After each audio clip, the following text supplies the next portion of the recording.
भक्त के अधीन भगवान कसाई की कहानी। एक कसाई था सदना। वह बहुत ईमानदार था। वो भगवान के नाम कीर्तन में मस्त रहता था। यहाँ तक कि मांस को काटते बेचते हुए भी वह भगवान का नाम गुनगुनाता रहता था।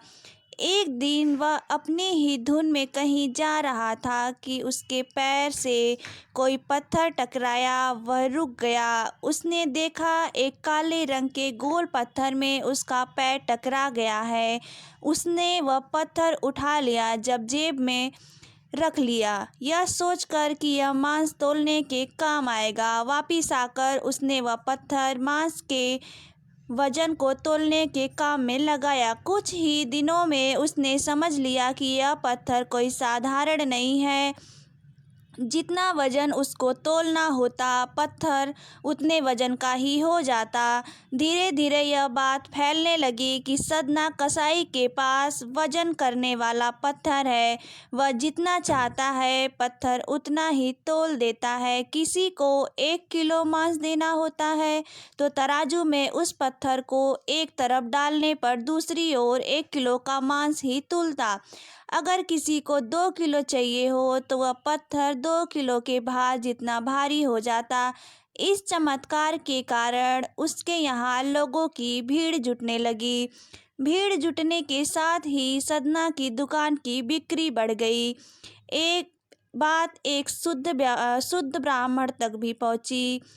हालांकि वह ऐसी अशुद्ध जगह पर नहीं जाना चाहते थे जहां मांस काटता हो व बिकता हो, किंतु चमत्कारिक पत्थर को देखने की उत्सुकता उसे सदना की दुकान तक खींच लाई। दूर से खड़ा वह सदना कसाई को मीट तौलते देखने लगा। उसने देखा कि कैसे वह पत्थर हर प्रकार के वजन को बराबर तौल रहा था। ध्यान से देखने पर उसने शरीर के रोए खड़े हो गए। भीड़ से छटने के बाद ब्राह्मण सदना कसाई के पास गया। ब्राह्मण को अपनी दुकान में आया देख सदना कसाई प्रसन्न भी हुआ और आश्चर्यचकित भी। बड़ी नम्रता से सदना ने ब्राह्मण को बैठने के लिए स्थान दिया और पूछा कि वह उसकी क्या सेवा कर सकता है। ब्राह्मण बोला, तुम्हारे इस चमत्कारिक पत्थर को देखने के लिए मैं तुम्हारी दुकान पर आया हूँ, या यूँ कहें कि ये चमत्कारिक पत्थर ही मुझे खींच कर तुम्हारी दुकान पर ले आया है। बातों ही बातों में उन्होंने सदना कसाई को बताया कि जिसे पत्थर समझकर वो मांस तौल रहा है, वास्तव में वो शालिग्राम जी हैं, जो कि भगवान का स्वरूप होता है। शालिग्राम जी को इस तरह कटे कटे मांस बीच में रखना व उनसे मांस तौलना बहुत बड़ा पाप है। सदना बड़े ही सरल प्रवृत्ति का भक्त था।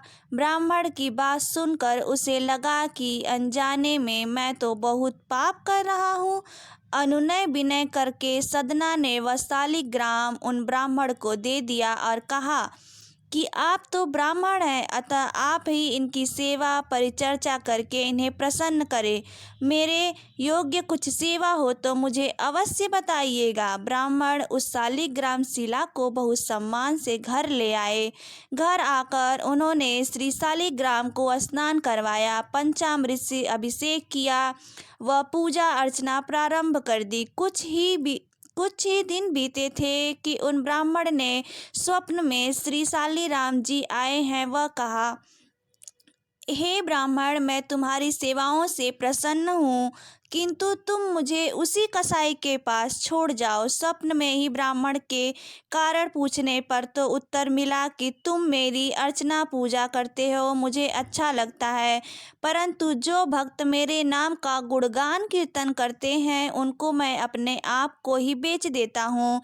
तुम्हारी इस तरह मेरा अर्चना नहीं करता है, परंतु वह हर समय मेरा नाम गुनगुनाता रहता है, जो कि मुझे अच्छा लगता है, इसलिए तो मैं उसके पास गया था। ब्राह्मण अगले दिन ही सदना कसाई के पास गया। वह उसको प्रणाम करके सारी बात बताई। वह श्री शालिग्राम जी को उन्हें सौंप दिया। ब्राह्मण की बात सुनकर सदना कसाई की आंखों में आंसू आ गए। मन ही मन उन्होंने मांस बेचने खरीदने के कार्य को तिलांजलि देने की सोची और निश्चय किया कि यदि मेरे ठाकुर को कीर्तन पसंद है तो मैं अधिक से अधिक समय नाम कीर्तन ही करूँगा। दोस्तों, भगवान को हमारी नियत और हमारे कर्म और हमारी अच्छाई हमारी ओर खींच के लाती है। अगर आपको हमारा ये वीडियो अच्छा लगा हो तो कृपया लाइक करें, कमेंट करें और चैनल को सब्सक्राइब करना बिल्कुल भी ना भूलें। हमारा वीडियो देखने के लिए धन्यवाद।